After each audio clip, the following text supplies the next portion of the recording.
Bonsoir à tous, merci beaucoup d'être ici ce soir. Je vous propose de continuer la soirée en parlant effectivement un petit peu MCP. Vous allez voir, il y a pas mal de liens avec la première présentation de Thibaut. Thibaut vous a parlé de comment le web allait mourir. Moi, je vais vous donner les billes de comment faire pour survivre une fois que le web est mort en tant que business. Je m'appelle Frédéric, je suis le cofondateur d'une société qui s'appelle Alpic et qui fait de l'hébergement d'MCP en production. À main levée, est-ce qu'il y a des gens dans la salle qui ont déjà développé un serveur MCP aujourd'hui? Ok, on a quelques mains timides, parfait. Est-ce qu'il y en a qui ont déployé ce serveur MCP en production et qui aujourd'hui le mettent à disposition de milliers de personnes? Il y a une main timide dans le fond là-bas, super. Écoutez, les billes que je vais vous donner aujourd'hui, elles vont vous servir dès que vous allez pouvoir vous atteler à cette tâche-là, j'espère dans les semaines qui suivent.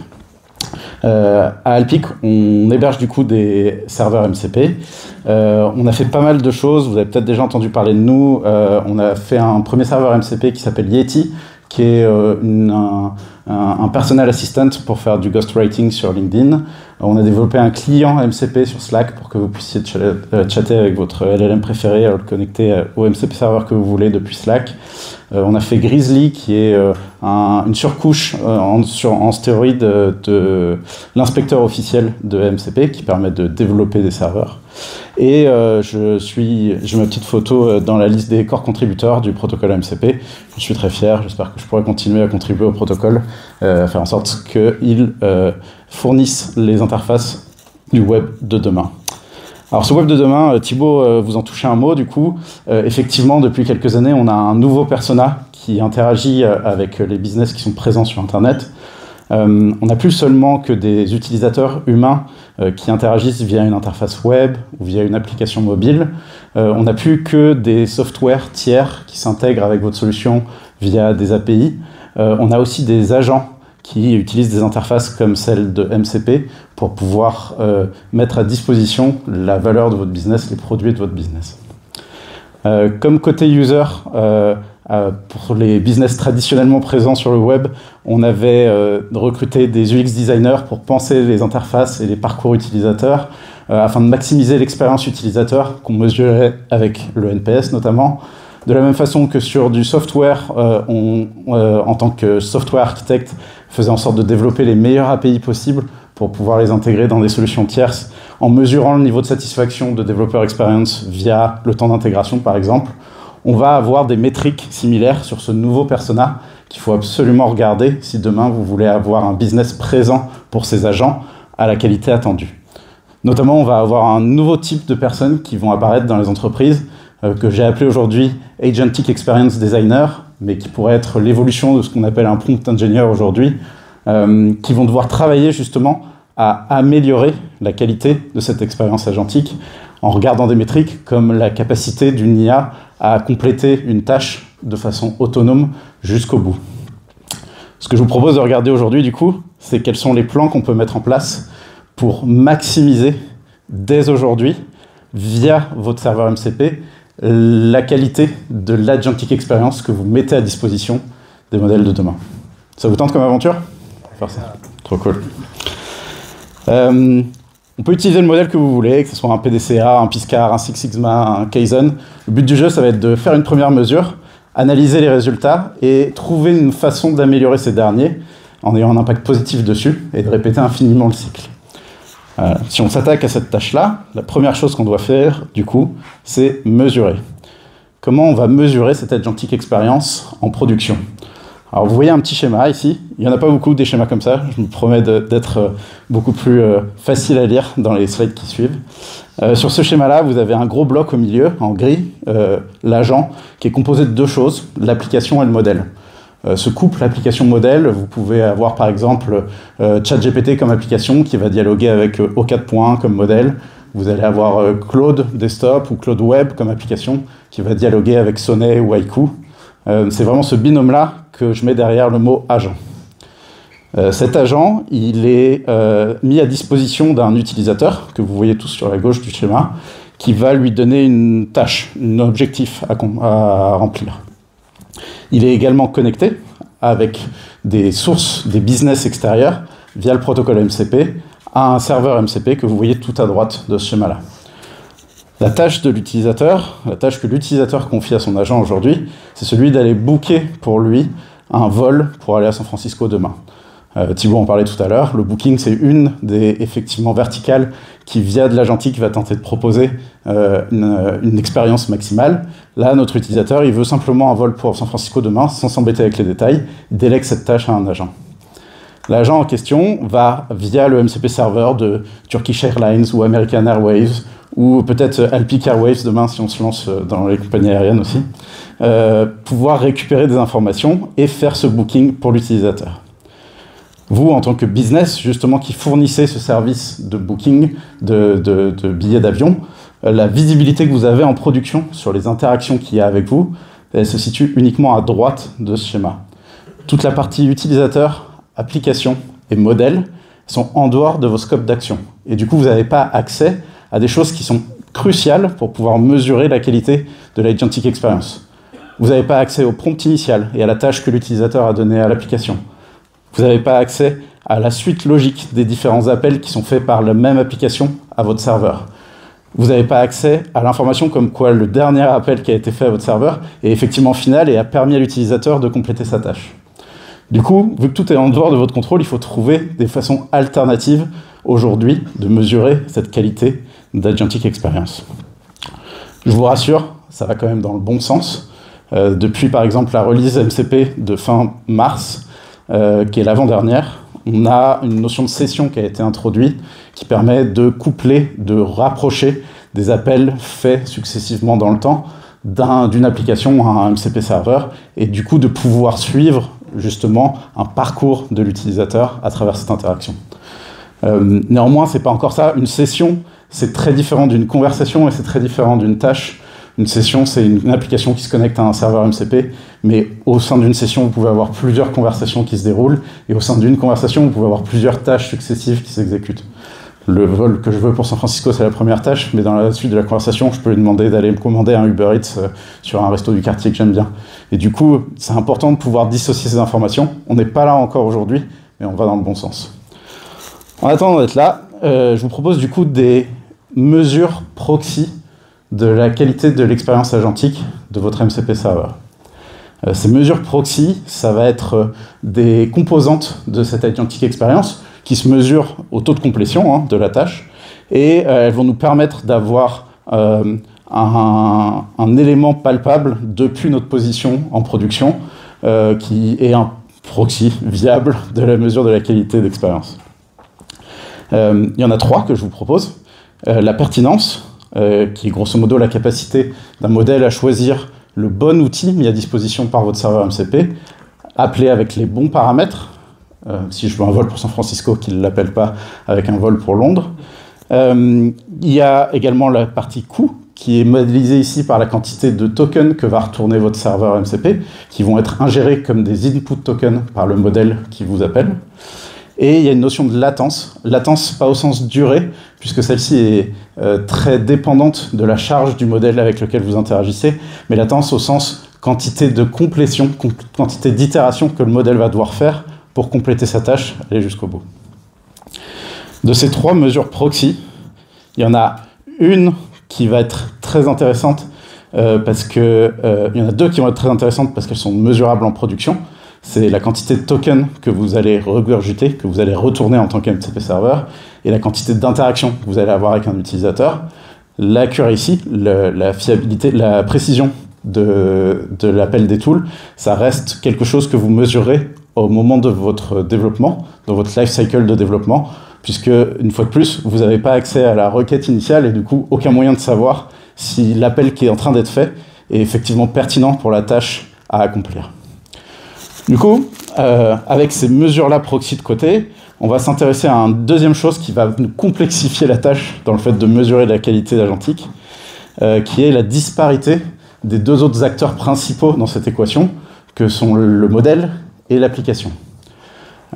Sur la gauche, vous voyez un extrait d'un leaderboard qui s'appelle le Berkeley Function Calling Leaderboard, ou BFCL, qui classe les modèles en fonction de leur pertinence sur du function calling, donc sur le fait d'appeler le bon tool avec les bons paramètres.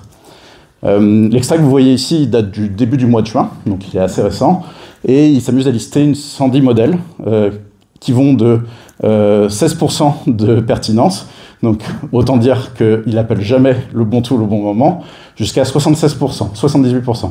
Donc il y a une grosse disparité. En fonction du modèle que votre utilisateur va utiliser pour compléter sa tâche, il y en a certains qui vont être très pertinents à choisir le bon tool, et d'autres pas du tout. Et ça, c'est quelque chose sur lequel vous n'avez pas du tout la main. Le deuxième élément sur lequel vous n'avez pas du tout la main non plus, qui rentre dans l'équation, c'est l'application, qui se charge en fait de l'adéquation entre l'user, votre MCP serveur et le modèle, qui, comme n'importe quel morceau de software développé par plein de gens différents, a des niveaux de support du protocole MCP plus ou moins complets, qui vont vous permettre du coup de bénéficier de features avancées du protocole ou pas. Et lorsque vous développez votre serveur, il faut prendre en compte le fait que vous avez cette disparité dans l'environnement comme un prérequis au fait que les éléments que vous allez développer doivent marcher quelle que soit la situation, quel que soit le modèle et quelle que soit l'application qui est en train de vous utiliser. Bon, maintenant qu'on a vu tous les endroits où ça peut péter, je vous propose de regarder les endroits où ça peut marcher. Ce qu'on va prendre comme hypothèse pour la suite de ce talk-là, en termes de mesures absolues que je vais vous montrer, qui sont à prendre avec des pincettes, puisque ces mesures absolues, elles sont valables dans un bench donné avec des données en particulier en entrée. Il y a quelque chose que je vous invite à récupérer de ce talk, c'est beaucoup plus les tendances et les recommandations que je vous donne en termes de dans quelle typologie de pattern aller, plutôt que les valeurs absolues de qualité que je vais vous présenter ci-après. Du coup, ce qu'on va regarder, c'est une application qui est grosso modo le SDK Agent de OpenAI, avec un modèle qui est 4.1, grosso modo, au 4.1, le tout en anglais, avec un dataset de MCP Server que j'ai pris grosso modo de la liste des MCP serveurs les plus utilisés. Donc en B2B, en SaaS, ça va être du GitHub, du Linear, de l'Exa, Slack, Notion, ces serveurs et leurs tools, je les ai récupérés pour avoir une base de tools à mettre à disposition du modèle. Et j'ai fait une centaine de runs par bench que je vais vous présenter pour pouvoir avoir des données statistiques pas trop déconnantes à vous présenter.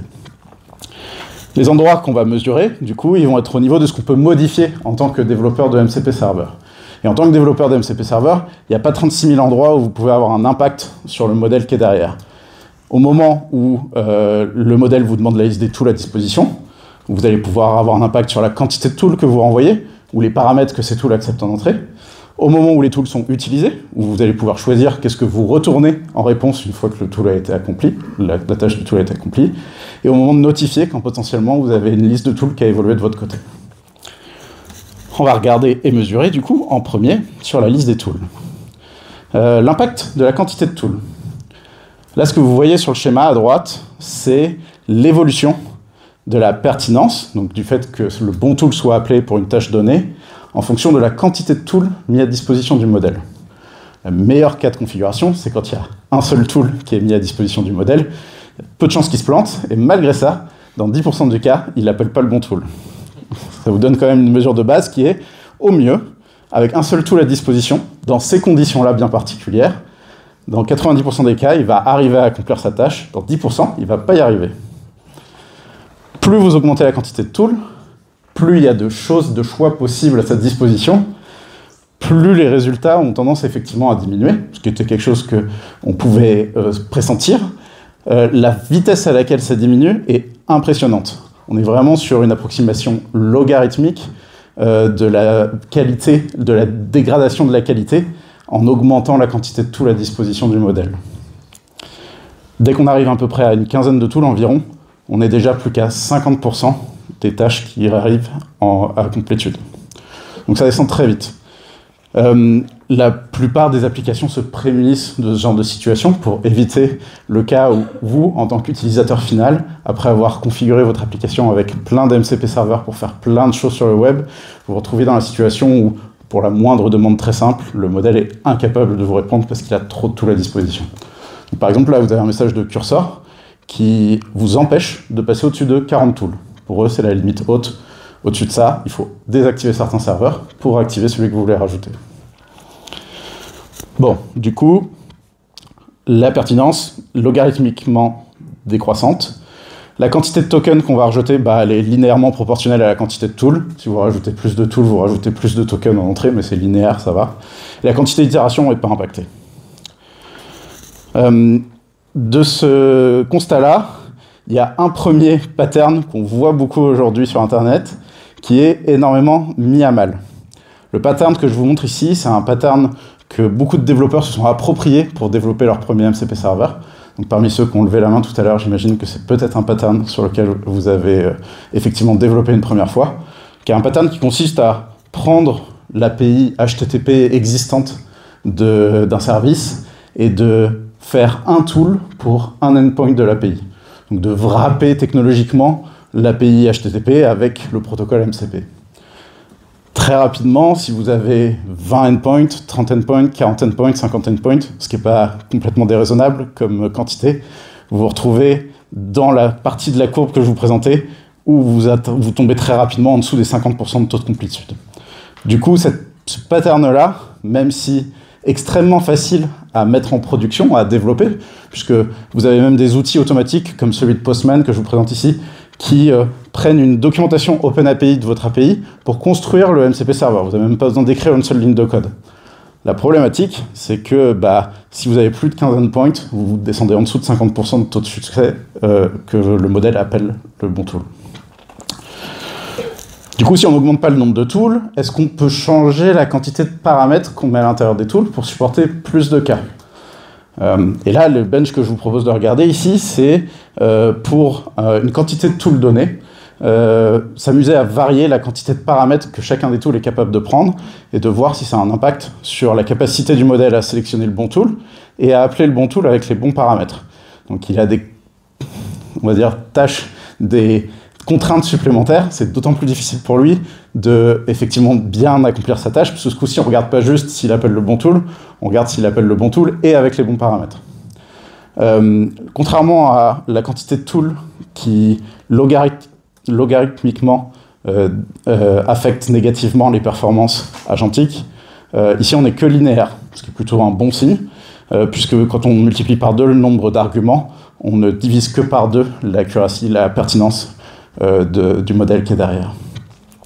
Et du coup, face à ce constat-là, il y a d'autres patterns qui ont émergé, notamment un pattern de nos amis de chez Block, qu'ils ont appelé le Layered Tool Pattern, qui consiste en fait à ne mettre à disposition dans son MCP Server que 3 tools. Un premier tool qui prend en argument un domaine, ça peut être paiement, catalogue, en fonction des domaines métiers qui sont présents dans votre business, et qui retourne en réponse une liste des différents tools virtuels que vous pourriez utiliser et le schéma qu'ils attendent en entrée. Vous avez un deuxième tool qui s'appelle GetTypeInfo, qui, pour un service, catalogue, paiement et une méthode, vous retourne le schéma attendu d'appel de ce tool-là. Et un troisième qui, concrètement, s'occupe d'exécuter le tool que vous voulez faire. Donc si vous dites, dans le domaine paiement, je veux la méthode createInvoice et je sais que c'est tels arguments qu'elle attend, c'est ce troisième tool que vous allez appeler avec tout ce payload-là. Du coup, vous vous retrouvez avec un serveur qui a plus que 3 tools, mais beaucoup d'arguments en entrée. On l'a vu juste avant, le fait d'avoir beaucoup d'arguments, c'est mieux d'un point de vue performance agentique que d'avoir beaucoup de tools avec peu d'arguments. C'est un côté de la balance qui est intéressant dans lequel il est intéressant de pencher. Mais il y a une contrepartie, un endroit où on n'a pas trop regardé si ça avait un impact, c'est sur la quantité d'itérations. En fait, le process que je viens de vous décrire avec le layer tool, c'est un process qui nécessite, pour faire un appel à un tool, au moins 3 appels de tool consécutifs. Du coup, tout ce qui prenait une unité de temps avant prend maintenant 3 unités de temps. Je parle vraiment d'unités de temps et d'itération, parce qu'une fois de plus, ça dépend de la charge du modèle qu'il y a derrière, etc., le temps de réponse, le temps de latence réseau, qui vont affecter ce temps total. Mais déjà, linéairement, vous allez forcément avoir un x3 sur la quantité d'itération à faire. Et ça, c'est pas top. Du coup, il y a un compromis, en fait, à faire avec ces deux patterns assez extrêmes. Il y a un juste milieu à trouver, et ce juste milieu, il nous demande de reprendre un petit peu de recul et de ne pas essayer de copier un à un les features qui sont présentes aujourd'hui sur notre API. L'idée, c'est de packager des parcours utilisateurs que vous aviez traditionnellement sur votre plateforme sous forme de parcours agentiques mis à disposition derrière un tool en particulier. Il y a un travail à faire sur le design de vos expériences pour les agents qui utilisent votre business qu'il est important de faire avant de mettre les tools correspondants à disposition d'un modèle. Vous avez du coup des tools qui font un ensemble d'actions cohérentes qui apportent de la valeur instantanément. Il y a l'exemple le plus ancien et le plus parlant là-dessus, qui est celui du MCP Server de GitHub, qui plutôt que de faire 3 tools séparés pour vous permettre de créer une branche, de committer un changement et de pousser une branche, on packagé le tout sous un seul tool qui s'appelle Pushfile, qui prend en entrée les fichiers que vous voulez rajouter et qui fait ces 3 opérations d'API pour vous successivement. Ce qui veut dire que grosso modo le serveur spontanément propose comme expérience au modèle quelque chose de packagé sur lequel il y a moins de chances qu'il se plante, qu'il appelle bien le premier tool, puis pas bien le deuxième, puis pas bien le troisième. Ça va vraiment améliorer grandement la qualité de votre expérience agentique parce que vous allez réduire la quantité de tools à disposition, uniquement pour les expériences que vous voulez cristalliser, et vous allez réduire la quantité d'arguments à prendre en entrée, puisqu'il n'y aura pas besoin de faire autant de polymorphisme que si vous avez 3 points d'entrée dans votre serveur. Il y a le futur aussi qui annonce des trucs assez sympas. Il y a un papier que j'ai lu du mois dernier, qui est vraiment tout frais, par une équipe de chercheurs qui travaille sur un système MCP RAG, qui consiste grosso modo à pallier au problème de si vous avez plus de 15 tools, vous divisez par 2 vos capacités à effectivement répondre positivement à une tâche. L'idée, c'est de récupérer la liste de tous les tools disponibles, mettre tout ça dans une base de données, de l'indexer pour pouvoir faire du RAG dessus et ne charger dans le modèle que les tools qui sont retournés de façon pertinente au moment où vous avez une requête utilisateur, de telle sorte, grosso modo, à avoir qu'un subset à un instant donné dans vos requêtes. Les promesses ont l'air cool. On a effectivement un x3 sur la précision, la capacité d'appeler le bon tool avec les bons paramètres. On divise par 2 la quantité de tokens aussi qui est utilisée, puisque du coup, il y a beaucoup moins de tools qui sont mis en entrée. Par contre, on a le même problème que pour les layered tools. On va avoir du coup 2 opérations. Une première opération pour aller chercher dans la base de données le subset de tools à injecter avant de pouvoir effectivement faire un appel de chat completion avec le modèle et le subset de tools en question. Maintenant qu'on a vu ces grands patterns-là, je vais vous donner quelques petites billes supplémentaires sur des détails qui font partie toujours de ce que vous pouvez contrôler en tant que développeur de MCP Server. Un premier truc qui est intéressant à voir, c'est typiquement les unités que vous allez mettre à disposition dans les paramètres de certains de vos tools. Là, vous avez un exemple de schéma d'un tool que vous mettez à disposition qui permet de calculer les paiements d'un prêt.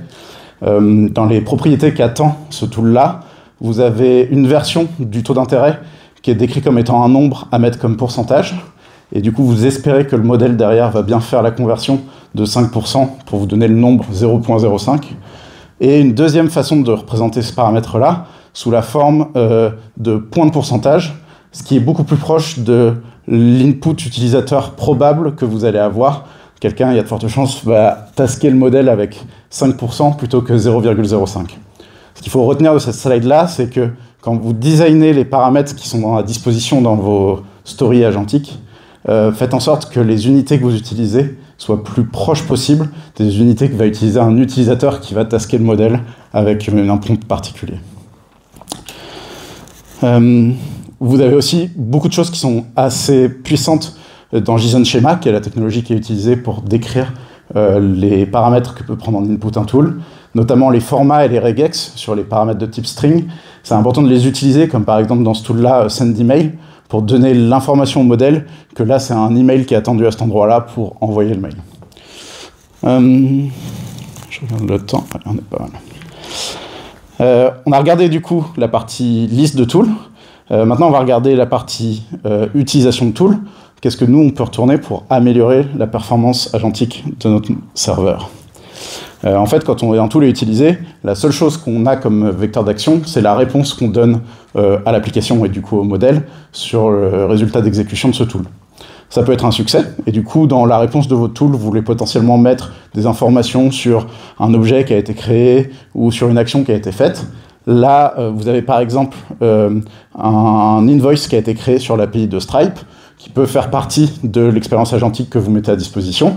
Et du coup, on peut être tenté de remettre telle quelle la réponse de Stripe dans la réponse qu'on va envoyer au modèle. Mais il y a plein de choses là-dedans qui ont aucune valeur ajoutée pour le modèle et qui vont plutôt déjouer, desservir votre objectif d'arriver à une compréhension plus importante de votre modèle. il y a des données qui sont redondantes, par exemple le fait qu'il s'agit d'un plan Stripe qui est dupliqué dans l'ID et dans la typologie d'objet, le fait que j'ai des montants qui sont mis en nombre et en string, là où le modèle, en consommant ça, il aura besoin qu'une fois de l'information. Et il y a plein d'endroits où il y a des données qui sont nulles, ce qui a un intérêt quand programmatiquement en tant que développeur vous intégrez ces API-là parce que ça a une signification, ce qui pour un agent a plus du tout de signification. Et du coup vous pouvez les enlever complètement de votre API. Metadata avec un objet vide, c'est autant d'informations que pas de metadata dans ce que vous retournez au modèle. Il y a les réponses qui sont succès, qui font partie des réponses que votre MCP serveur va retourner au modèle, mais il y a aussi les réponses qui sont en erreur. Et lorsque vous retournez une erreur pour dire que vous n'avez pas réussi à aboutir à la tâche, à la volonté de l'utilisateur, plutôt que de répondre « il y a une erreur qui s'est produite », vous avez un intérêt non négligeable à donner plus d'informations pour que le modèle puisse essayer de se corriger en autonomie et d'aboutir quand même au résultat escompté. Typiquement, si votre tool il a été appelé trop tôt parce qu'il fallait appeler autre chose avant, mettez-le dans la réponse de votre MCP serveur parce que le système que vous avez en face, il va être capable d'ajuster son comportement pour essayer de se corriger. Donc si vous lui dites appelle d'abord ce tool-là, par exemple là, je lui dis sur un tool qui permet de terminer une instance, s'il ne peut pas le faire au moment où le tool est appelé parce que l'instance est en train de runner et il faut lui donner une indication, bah, utilise d'abord le tool stop pour pouvoir arrêter l'instance avant de revenir vers moi.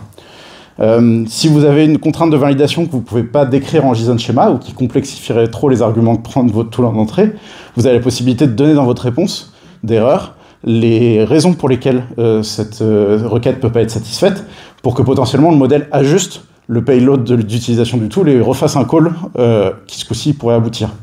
Et si vous avez une erreur où vous ne savez pas d'où elle vient, typiquement ce qu'on renvoie quand on renvoie une 500 en tant que développeur sur une API traditionnelle, vous avez un intérêt à demander au modèle de réessayer. Et de réessayer plusieurs fois, et potentiellement de lui fournir une alternative à proposer à l'utilisateur, si jamais ça arrive toujours pas à faire la tâche qu'il a demandé. Enfin, dernière petite chose, les notifications de listes de tools qui ont changé. C'est une fonctionnalité qui existe, qui vous permet, vous, en tant que serveur, de dire by the way, j'ai une nouvelle liste d'outils à disposition, viens la récupérer. Je vous recommande fortement de ne pas faire appel à cette feature-là, pour une raison toute simple, c'est que, là j'ai pris l'exemple d'Anthropic, mais c'est le cas chez la plupart des fournisseurs de modèles, ils ont tous un système de caching qui permet de, grosso modo, payer des tokens moins chers à partir du moment où le préfixe de votre requête est le même. Ce que j'appelle préfixe de requête, c'est la combinaison de tout la disposition, système prompt et message de votre conversation, dans cet ordre. Du coup, si vous changez votre liste de tools, instantanément, la clé de cache qui va être disponible chez le modèle provider va être invalide puisque c'est le premier élément du cache préfixe. Donc, dès que vous changez vos tools, toutes les queries qui sont en cache chez Anthropic ou chez OpenAI sont automatiquement plus utilisables. Ne changez pas la liste de vos tools. Enfin, une bonne façon de développer une expérience agentique maximale pour votre business, c'est de ne pas utiliser que les tools. Les tools, dont je vous parle depuis tout à l'heure, c'est la feature de MCP qui est la plus connue et qui prédatait MCP, puisque avant on appelait ça du function calling. C'est la plus connue parce que c'est celle qui est la plus magique aussi, vu que c'est le modèle qui choisit quand est-ce qu'il appelle quel tool. Mais un moyen de redonner du déterminisme et d'assurer que votre utilisateur il peut aller au bout de sa tâche, c'est d'utiliser les autres partie du protocole qui demande encore une intervention humaine. Ça peut être les ressources, qui s'apparentent grosso modo à l'utilisation de pièces jointes qui donnent du contexte dans votre conversation. Ça peut être les prompts, qui sont un moyen pour votre serveur de cristalliser un workflow et un enchaînement complet de fonctionnalités que vous voulez insérer comme une conversation déjà existante. Ou vous pouvez encore avoir recours aux élicitations, qui sont un moyen pour le client de récupérer auprès du serveur des informations complémentaires pour compléter au serveur de récupérer des informations supplémentaires auprès du client pour compléter l'utilisation d'un tool, par exemple. Ça, c'est vraiment quelque chose de nouveau qui vient de sortir la semaine dernière. On a très hâte de le voir apparaître dans les différentes interfaces utilisateurs. Il y a de belles choses à faire. Avant de vous quitter, je vous donne quelques ressources. Si vous voulez faire des benchmarks similaires sur vos MCP serveurs pour pouvoir asserter leur niveau de qualité d'expérience agentique, il y a pas mal de projets open source qui existent. Le premier, c'est celui dont je vous ai parlé au tout début de la conf, qui est le Grizzly. Bien sûr, chez Alpic, on développe un produit qui permet, entre autres, de faire de l'évaluation de vos serveurs. Si c'est quelque chose qui vous intéresse, je vous invite à venir me parler à la fin de la conférence. Merci beaucoup pour votre attention.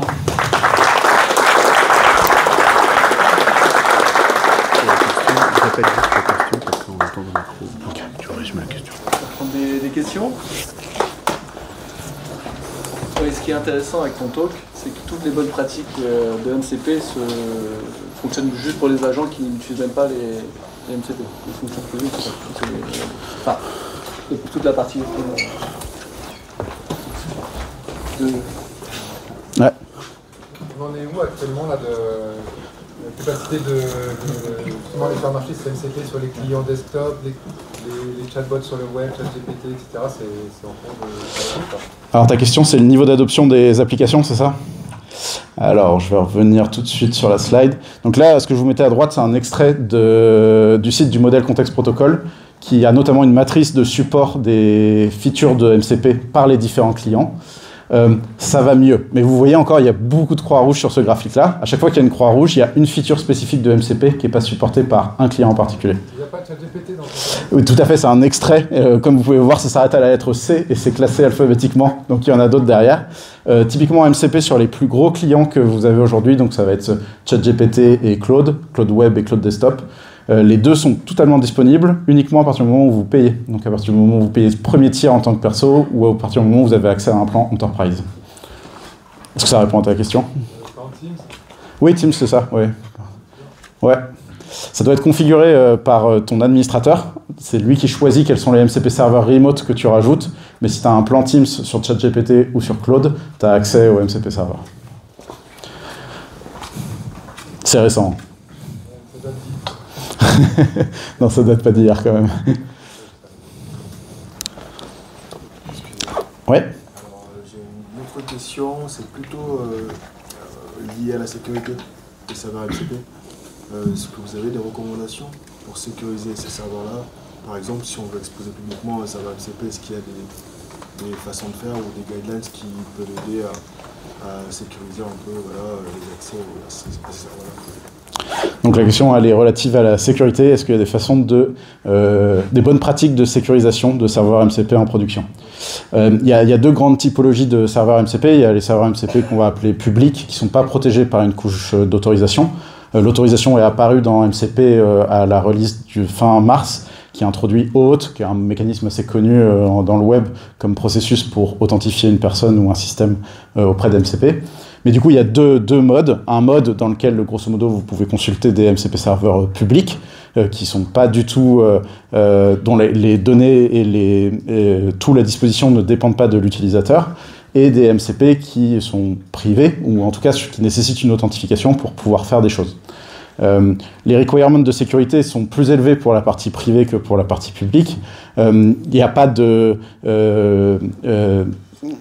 c'est pas la partie sécurité qu'il y a côté public, elle va inclure déjà tout ce qu'il y a de bonnes pratiques de sécurisation d'un serveur HTTP traditionnel, donc se protéger avec un WAF pour éviter de se faire DDoS, se protéger pour éviter qu'il y ait des gens qui sont pas légitimes qui utilisent les ressources en compute de votre serveur, mais la première couche à regarder, c'est déjà quelque chose que vous regarderiez si demain vous devez mettre à disposition une API HTTP standard. Les couches de sécurité supplémentaires qu'il y a, elles interviennent notamment dans le cas des serveurs privés où il y a une partie de OAuth qui est assez complexe à mettre en place, qui s'appelle Dynamic Client Registration, qui permet de générer des nouveaux clients comme étant des clients OAuth valides, qui sont autant d'applications qu'il y a dehors de GenAI, contrairement à une intégration classique où Notion peut dire je connais Spendesk et du coup j'autorise Spendesk à travailler avec les API de Notion. Là, vous avez autant de clients OAuth qu'il va y avoir de clients MCP dans la nature. Et du coup, il y a un mécanisme qui fait partie de OAuth, qui s'appelle Dynamic Client Registration et qui permet de créer des nouveaux clients à la chaîne, à la volée. Ce mécanisme-là, il est complexe à faire bien. Et il peut être l'objet d'un talk de plusieurs heures à lui tout seul. Mais grosso modo, si c'est un stress actuellement, je vous invite à venir me parler après et je peux donner quelques billes supplémentaires, quelques guidelines en tout cas, dans quelle direction commencer à regarder. On prend une dernière question. Et après, il y a le networking, donc Fred restera là pour répondre à tout. sais pas si c'est une question un peu moins tech, mais plus du côté des users. Est-ce que tu as une intuition, parce que je suis ça d'un peu loin, de quand est-ce qu'on pourra parler à ChatGPT, il va booker Airbnb pour nous un truc vraiment, c'est en production et tout le monde utilise ça. Airbnb ou un autre produit comme Gringo peut-être Booking.com par exemple. Ou la SNCF ou whatever. Tout à fait. Alors, il faut savoir que la SNCF est en train de développer son MCP server. On va commencer à bourriner là-dessus, pardon, au lieu d'améliorer ma paire front-end que je suis en train de faire en ce moment. Voilà. Fais-moi Bastien. On démarre de paire front-end, voilà, de migration de front, je cherche ça. Ouais, bah, on dit souvent que les années d'IA, c'est comme les années de chat, ça fait x7 instantanément. Ça bouge très vite, hein. MCP, ça a moins de 6 mois et on parle déjà de ça comme étant un canal d'acquisition d'une part entière du business derrière. J'espère que d'ici fin 2025, tu n'auras plus de problématiques en front. Très ballsy comme prédiction boule de cristal, mais non, en vrai, il y aura, je pense pendant très longtemps, il y aura encore beaucoup d'utilisateurs traditionnels. Il n'y a pas de raison que le front disparaisse tout de suite. Le web est mort, mais le web va mourir pendant plusieurs décennies. Donc je suis désolé pour la quantité de travail que tu vas devoir faire sur le front, ça ne sera pas s'arrêter demain. Par contre, c'est non négligeable la partie de trafic qui va partir sur ce nouveau canal d'acquisition. Thibaut en parlait déjà tout à l'heure, ne serait-ce que pour de l'informationnel, pour de la restitution d'informations. Il y a les sites qui commencent à constater, il parlait typiquement du ratio nombre d'impressions sur nombre de clics, qui est un bon proxy de à quel point c'est des machines qui restituent l'information d'une autre façon, ou c'est un user qui a à disposition l'information. Je crois qu'on passait du 1 pour 9 à du 1 pour 9000. C'est monstrueux le rate sur lequel c'est parti. Du coup, elle a déjà été bien entamée cette transition-là. Là où il y a encore un manquement à la pierre, c'est sur la quantité de MCP server ou autres technologies qui permettent à un ChatGPT de faire du Booking.com ou du Gringo ou du SNCF dès demain. Le bête là-dessus, c'est que ça va potentiellement ressembler un peu à un App Store qu'on a vu Apple monter il y a quelques années, où un ChatGPT va du coup proposer à ses utilisateurs un set d'applications qui seront en fait autant de MCP serveurs, même si le mot MCP pour le commun des mortels ne sortira jamais dans la conversation. Et c'est ces intégrations-là, vues sous forme d'app, qui vont powered l'agentic, l'expérience transactionnelle agentique qu'il va y avoir derrière. Pour tous les sites sur lesquels il y aura ces MCP serveurs. Pour ceux sur lesquels il n'y en aura pas, le site en question va être désintermédié, ce que racontait Thibaut, et il n'y a pas de raison qu'un Google aille directement taper dans la source de données et essaye de proposer sa propre expérience d'achat sans du tout faire appel à ce que vous voulez mettre à disposition en tant que business. Je ne sais pas si ça répond à ta question de prédiction de boule de cristal. Ok, super. Merci beaucoup. On en parle après si tu veux.